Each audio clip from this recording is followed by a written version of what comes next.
Welcome to this week's edition of the Field of 68 Mid-Major Top 25 show. I am Sean Paul, joined by Kevin Sweeney from SportsIllustrated.com. Kevin, how you doing? Good, man. Always a pleasure to join the Mid-Major Top 25 show. Always a pleasure to join you, Sean Paul. You're the man. I appreciate that. And of course, Kevin Sweeney, a big-time writer in all college hoops related things. So make sure to go give him a follow. What's your Twitter handle? It's at CBB_Central. All right. So now that we got that out of the way, let's get into the show here. What are your three headlines from this week in mid-major college hoops, Kevin? I think we'll start with Missouri State. They've been at Loyola Chicago, the first team to win at Gentile Arena in 30 games. It was a really special performance. I was there for the second half. Came after Kentucky and Auburn, finished up some writing stuff, and just was like really, really impressed with the poise from Missouri State. I think the one thing that really stood out to me when watching a lot of Valley teams this year against Loyola was Loyola would hit a three or two when they would go down. Loyola's been digging holes every game, and they would hit a three or two, and the opposing team would just fold quickly. And Missouri State didn't. Missouri State also just like personnel wise just kind of dominated the game. They like Drew Valentine said it to me post game, like they just lined up and isolated Isaiah Mosley and isolated Donovan Clay, and those guys won the matchup every single time, and it was really impressive. And obviously Loyola made a great push to get back in the game and nearly won it, but nothing angers me more than going on Twitter after that and seeing, ooh, bad loss for Loyola. Excuse me. Missouri State's a top 50 team in the KenPom, top 60 in the net. They have an NBA prospect in Isaiah Mosley. This is a really good basketball team. I'm glad that they're finally getting some respect, but they deserve more respect. They were outstanding. Another team that I think deserves a lot more respect is Toledo. They had kind of a showcase game in the MAC, single A MAC, against the other favorite in the league in Ohio. And they dominate that game on the road. They win 87-69, 26 from Ryan Rollins, who I think is one of the best young guards in college basketball. He had 50 points in their two games last week, as well as 12 assists. They shoot the ball at a high level. The Ray J. Dennis ad has been really savvy by Todd Kowalczyk, and they're athletic. They can switch defensively. It's a really, really good basketball team that deserves a lot more credit in the national scene. And they're a program that every year seems to be right there. They just haven't gotten over the hump and won the conference tournament, made it to the big dance. Like, this team has the potential to do absolutely that. They are really, really good on offense, and they're as good as they've been defensively in quite a long time. And then finally, the Sun Belt just continues to be crazy. I love watching the Sun Belt. I've sure there's some friends down there in the coaching ranks, so I try to keep up with everything that goes on. And man, like, the balance in that league 1 through 12 is just remarkable. I mean, Georgia State is 0-4 in the league. Who would have ever predicted that Georgia State would start 0-4? And again, Georgia State's not as good as we expected them to be. They've had injuries, obviously without Alil Sosame, it's just a different team. But like, the balance at the top is unbelievable with Appalachian State and South Alabama, who've won 4 in a row each. Really like both of those clubs. I think they're super well coached and experienced. South Alabama has dealt with injuries at the point guard spot, finally getting healthy with Turbo Jones back, and they're going to be dangerous. And a team in Arkansas State, who I said in the preseason I thought could maybe be this year's Morehead State, kind of the come out of nowhere mid-major that wins a good mid-major league and jumps a lot of quote unquote more talented teams. And I think you're starting to see it now. 4-1, leading the league in the standing so far, and that duo of Desi Sills and Norchad Omier is really, really impressive and really talented. So that's been fun to watch. And if you get a chance to tune into some Sun Belt basketball, you're going to enjoy it, because it's a lot of close games, a lot of crazy games. There was a game this weekend where Little Rock was playing former student managers. At the end of the game. That was wild. I mean, it was ridiculous. This league is nuts. So go enjoy some Sun Belt basketball, folks, because the top is strong, but the depth in the league is really what makes it stand out. The Sun Belt is awesome, like you said. And Desi Sills, like, that's a guy that transferred from Arkansas. He was briefly committed to Auburn. Like, I feel like people kind of forget that. He was briefly committed to Auburn this offseason. Then he went to Arkansas State. He's definitely one of the more talented players in the Sun Belt. Him and sophomore sensation Norchad Omier is a big-time duo, like you said.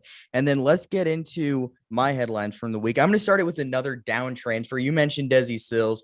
I'm going to talk about Drew Pember, a guy who didn't play a whole lot at Tennessee, but he was a pretty highly touted prospect. He dropped 41 points the other day. for UNC Asheville in their win over Radford in overtime. 41 points, 11 rebounds, shooting 34% from the field, 50% on field goals, and he's averaging 15 points per game and almost 4 blocks per game. He does everything. He's athletic. He's a good rim protector. He's a great shooter. He does everything you want. He's one of the best players in the Big South. It's a wide open league this year. Winthrop is still good. Longwood has been very solid. They're a surprising team with Isaiah Wilkins, a Wake Forest transfer, running the show there. And then UNC Asheville, Campbell. There's a lot of teams that mix in the Big South this year. It's not going to be Winthrop running away with it like we've seen in prior years, and Drew Pember will have a big say in whatever UNC Asheville is able to do this season. Then I want to talk about another league that's just insane, and that's the WAC.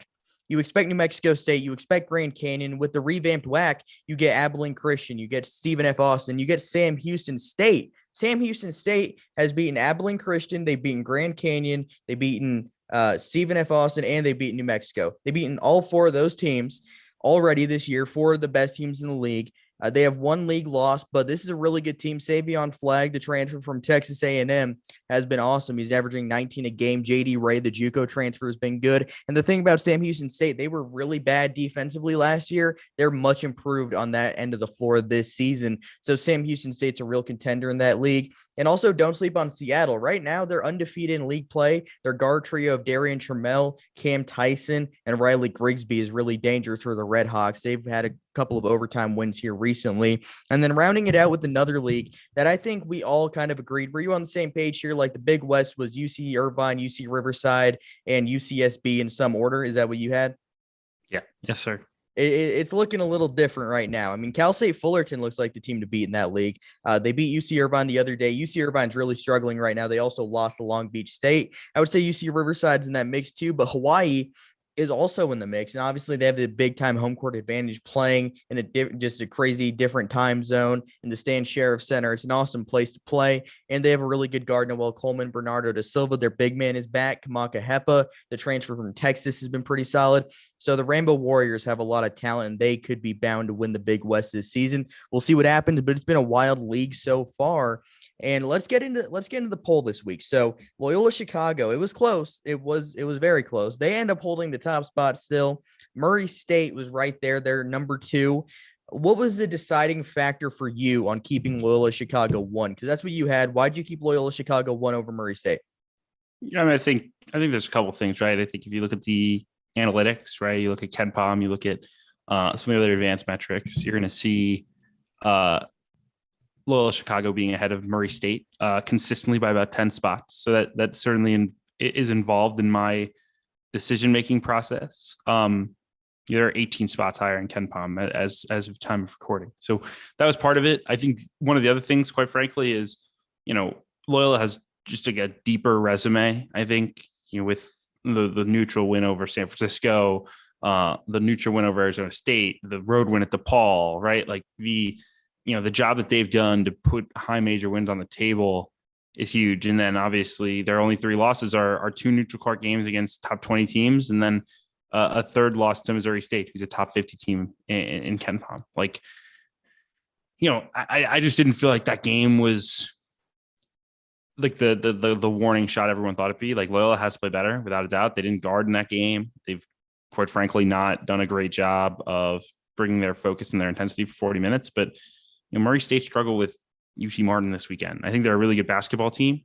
17-2 speaks for itself. Their metrics speak for themselves. But Murray State has the worst loss, the worst metrics, and they don't have the best win of the group. So to me, it was pretty clear that I had to take the Loyola Ramblers. Yeah, for me, it was tough. I ended up going with Murray State. Initially, I was going to roll with Loyola Chicago, but after reviewing it, the loss to ETSU for Murray State is definitely not a good one. And you mentioned the losses that Loyola Chicago have. None of them are bad. They share a common loss against Auburn. But what it comes down to for me was the 2 road wins that they have over Memphis. And I get it, Memphis isn't that good. They've really disappointed this season, but the way they were able to come back and win that one, and then just a blowout win on the road against Belmont, who Belmont's really struggling right now. We'll get into them in a minute here as they drop in the poll. But that was the deciding factor to me. 2 big blowout, I guess over Memphis wasn't really a blowout, but 2 convincing road wins. lean me in Murray State's direction, but I think either way, both of these teams will be in the NCAA tournament, and they're not a team that a high major team wants to see against them in the first round of the NCAA tournament. You agree with that?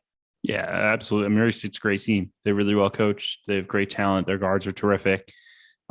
Williams up front is really good. Just for me, it was, I thought there was an overreaction nationally to a Loyola loss that was nowhere near as bad as I think people just, Missouri Valley team must be a bad one. No, be careful, folks.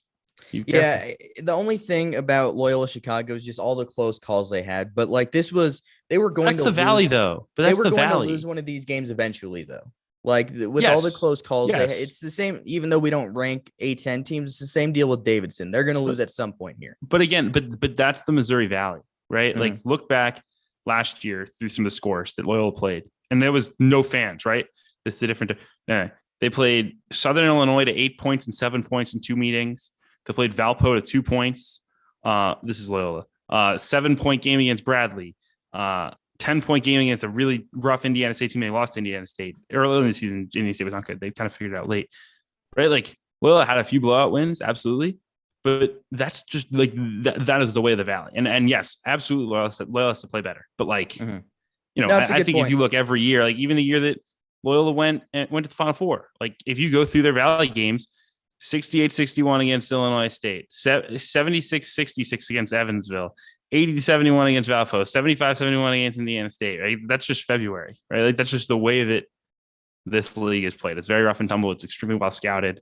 And eventually you're going to get picked off. Definitely agree. The Valley is a tough league, and it'll continue to be a tough league next year, even without Loyola Chicago in the mix.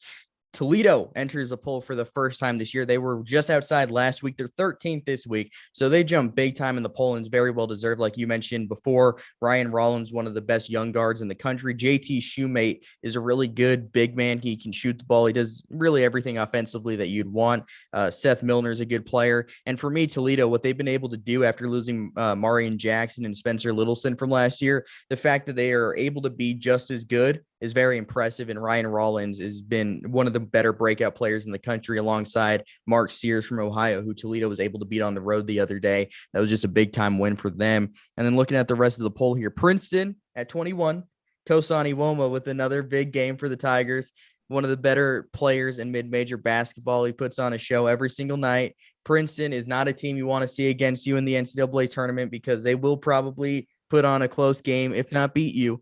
So if you see the Tigers as like a 13, 14, 15 seed in your bracket, I think you need to give that a long look because they have the talent and they have the play style to be able to beat a high major team in the NCAA tournament. They've already showed that they could beat high major teams this season.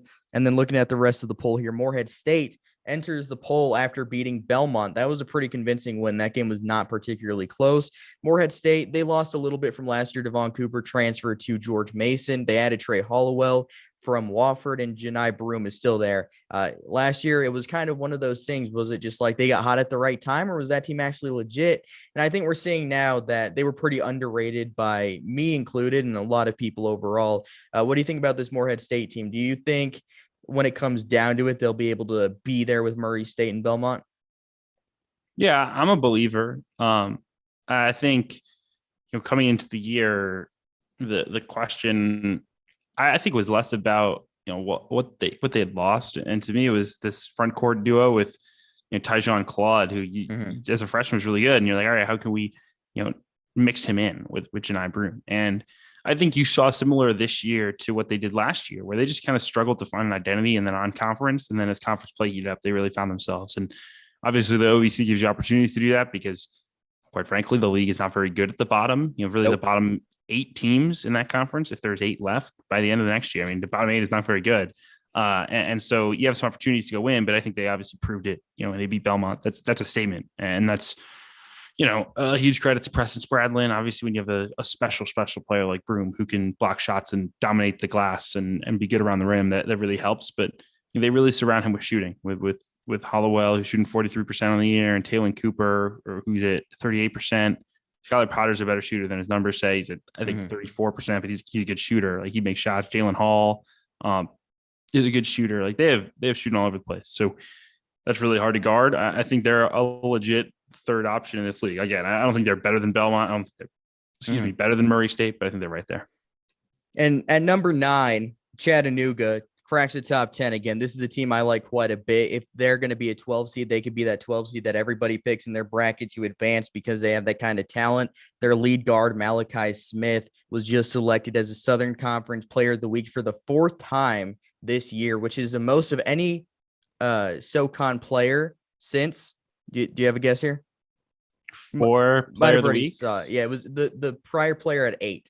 So it's the most in one season since what player? Was it Steph Curry? It was Steph Curry. So that's pretty good company for Malachi Smith to be in. And we'll go over to my interview with Chattanooga star guard Malachi Smith right now. Here with Chattanooga star guard Malachi Smith, who was just announced as a Southern Conference Player of the Year for the 4th time this season, which is the most times a player has won SoCon Player of the Year since Steph Curry, Player of the Week, won it 8 times since Steph Curry did it. What does that mean to you to be mentioned the same sentence as Steph Curry like that? It's a blessing for real. Like, just can't do nothing but thank God. And just like, it's good to see that the hard work you put in behind closed doors is, paying off. Yeah. And last year you tested the NBA draft waters. What did you take away from that process? Just the workouts, the interviews. What was the biggest thing you took away? So, actually what a lot of people don't know is I put my name in. I didn't go like fully through the process. So I didn't, do interviews or workouts, but I did get feedback from some people and just saying like, I got to be more consistent shooting, make better decisions, work on defense, my body. So I still got a lot of feedback, but I didn't do like workouts and stuff. So you transferred from Wright State after spending 1 season there. What was that whole process like transferring? Because you transferred before you were able to play right away. So you had to sit out a whole year. What was that whole process like transferring from Wright State to Chattanooga? And did you think sitting out that year benefited you? Most definitely. I knew going into it, I was going to sit out. I wasn't going to try to get a waiver or anything. And I knew that I was like in my mindset, instead of looking at it as a negative, as me not playing for a year, I look at it as a year for me to pass everybody, that is not working on their game as much as I have the opportunity to. So I took every practice as a game. And then, just to, my body wasn't as taxed as much as during the season. So I was able to do a lot more workouts by myself and with the coaches. And I was able to see the game from the bench. And I was able to see certain things that I use, that you might not see while you're playing. And I think I feel like it was a blessing in disguise for me to sit out and be able to learn and grow that year.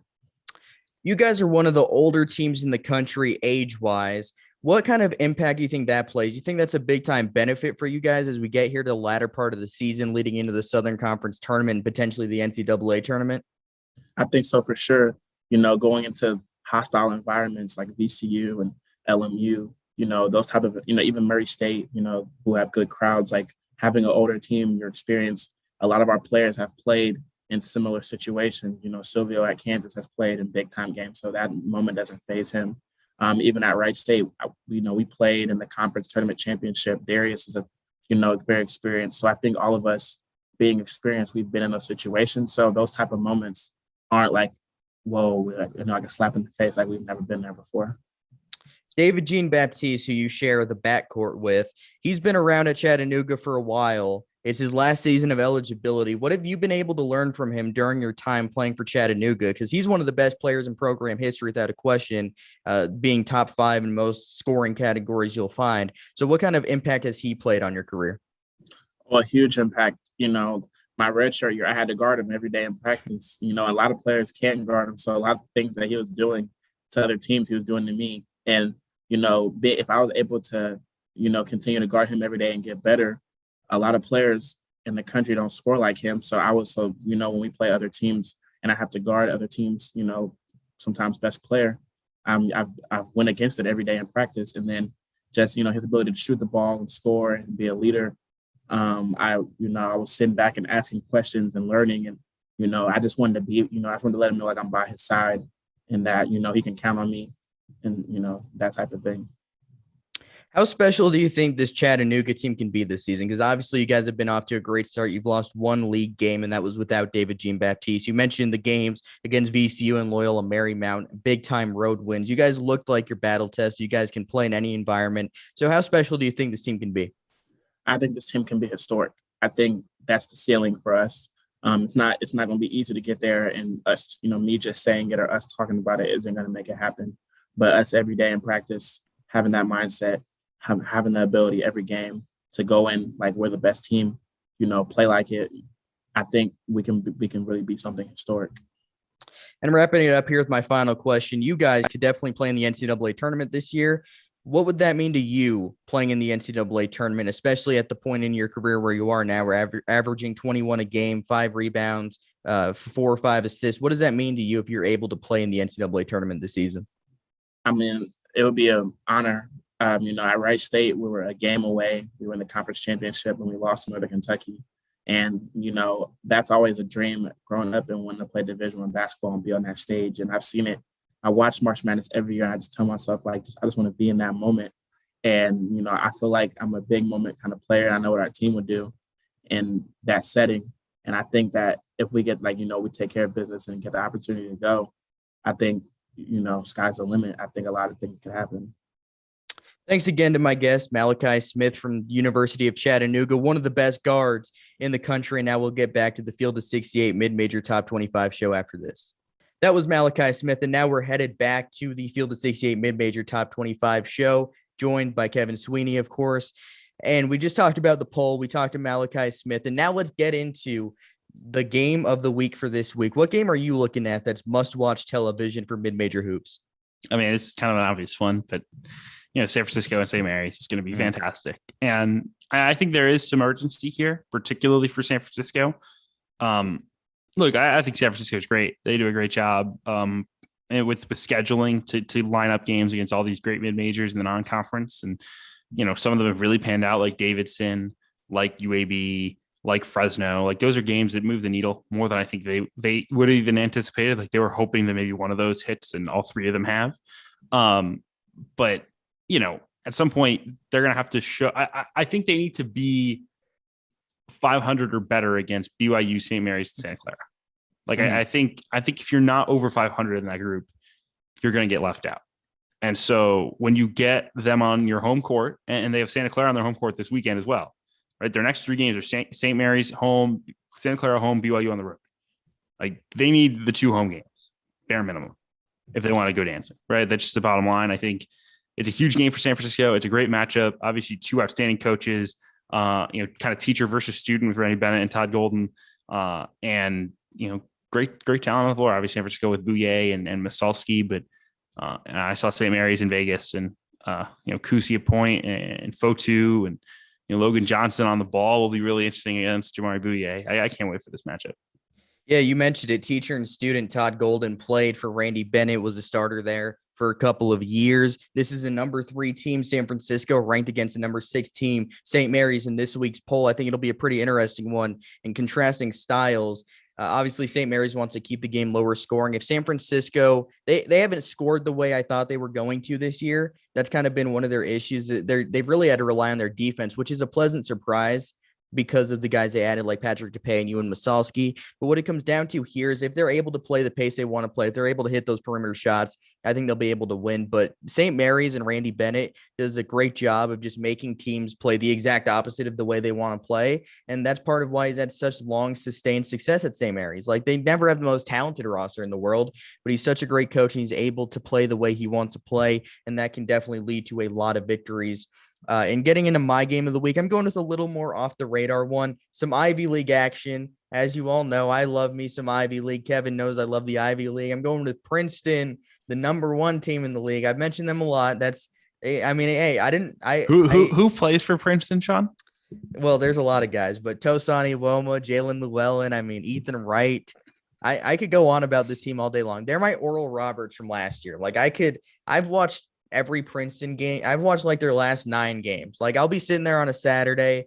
There's Kentucky and Auburn on. I'll have that on my main TV, but I have Princeton basketball on my phone. Like, that's just what I have to do because it's a fun team to watch. And this one, they're hosting Yale. Before the year, it was like, all right, who's going to be the number 1 team in the league? Is it Princeton or is it Yale? I went with Yale because Azar Swain was back. You get Matthew Cotton back. You get Jalen Gabadon back. You got a lot of guards back. And it was tough to know what the Ivy League was going to look like because they didn't play last year. Right. Like you mentioned, like Tucson or whatever his name is. I mean, who was Tosani he? Loma. He Yeah. 2 years ago. Yeah, he was averaging he 2 barely points a played. game. Yeah. He was averaging 2 points a game. Like he came out of nowhere to be this guy. And Yale, they just have not shot the ball well this year. And that's really what they have to do if they're going to turn the season around. It's been a struggle for them recently. Princeton has not lost since December. They haven't lost since December 1st. Their last loss was to Hofstra. They haven't lost in almost 2 months. So that's a team that's firing on all cylinders right now. They have a great offense. I think this will be a fun game between two teams that could represent the Ivy League in the NCAA tournament. And obviously, every Ivy League regular season game matters because only 4 teams get into the Ivy League tournament. So if Yale doesn't want to potentially get left out of that tournament at the end of the day, they're going to have to string together some wins. And obviously, I think they're a top 4 team in that league. But if you struggle, you never know what can happen. You could be out of the Ivy League tournament and not even have a chance to play in the NCAA tournament.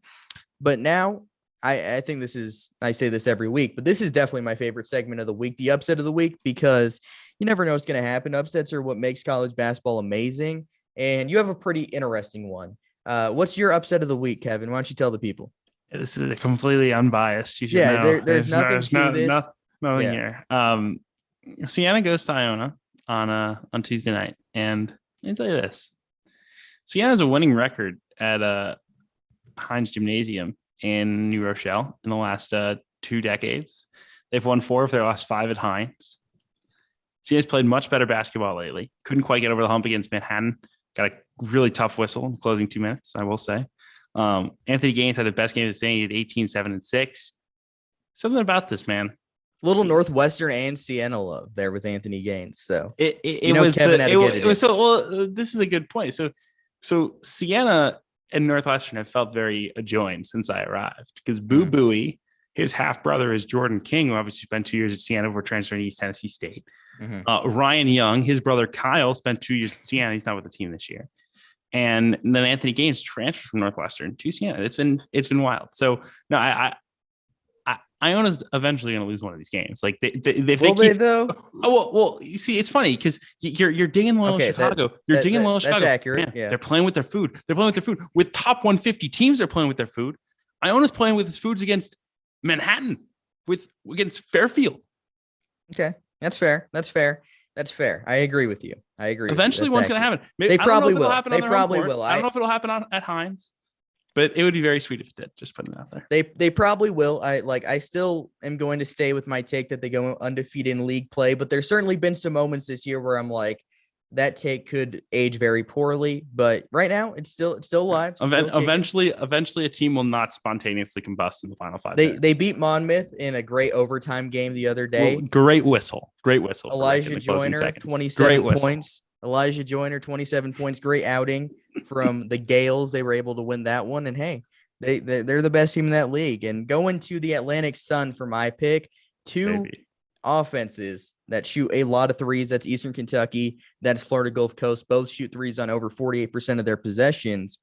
Florida Gulf Coast led by Duquesne transfer Tavian Dunn Martin. He's been really good this year. And then you look at Eastern Kentucky led by Braxton Beverly, Kurt Lewis. They did lose Wendell Green to Auburn, who's been a very productive guard for the number 1 team in the country, but they did return a good amount. Cooper Robb can shoot the ball. I mentioned Beverly and Lewis. Jansen Williams is a good player coming over from Marshall. Michael Moreno, he hasn't shot the ball well this year, but he's typically a good shooter. And I'm going to go with Eastern Kentucky to pull off the upset here, mainly because Florida Gulf Coast has been up and down, as has Eastern Kentucky. But the biggest difference for me is I just think that Eastern Kentucky is a little more talented. And with the 2 styles that they play so similarly, you look at the turnover differential, like Eastern Kentucky doesn't turn the ball over that much. Florida Gulf Coast turns the ball over a ton. So that could be the kind of thing in like a 1 to 2 possession game that ends up turning the tide. So I'm going to go with Eastern Kentucky to pull the small upset here. It's not a big upset like Siena over Iona, but I'm going to go with the smaller upset in this one, and I think that Eastern Kentucky will come away with the victory over Florida Gulf Coast. Yeah, I think you're boring, Sean. I can't go with the 17-point underdogs. Yeah, but I actually like EKU. Like they're better than the record is, and have won 2 in a row, bounced back against Lipscomb in North Florida last week after starting on 4 in the league. Like that was not going to stick. I don't know if there were COVID issues, but like that screams that they probably had some kind of issue because this team is too good to start 0-4 in the league. So I like EKU. I still think it could be a factor in the ASUN. I still think A.W. Hamilton is a tremendous coach. So big time. Pick. Yeah. And then just one more I want to shout out here as a kind of game of the week. I didn't go with this one, but Sam Houston State facing Seattle on Saturday. That's a game you want to watch because they're two of the better teams in the WAC right now. Savion Flagg against that good guard trio for Seattle. But that'll do it for this week's episode of the Field of 68 Mid-Major Top 25 show. Thank you to my guests, Malachi Smith from the University of Chattanooga, Kevin Sweeney from Sports Illustrated. Go follow him on Twitter. I am Sean Paul. Go subscribe to the Field of 68 YouTube channel. Go follow the Field of 68 on Twitter. And make sure you tune into the Field of 68 After Dark show every single night. SiriusXM, Twitter, YouTube, wherever you want to find it, you can find it. Trust me. Must tune in every single night. See you next week.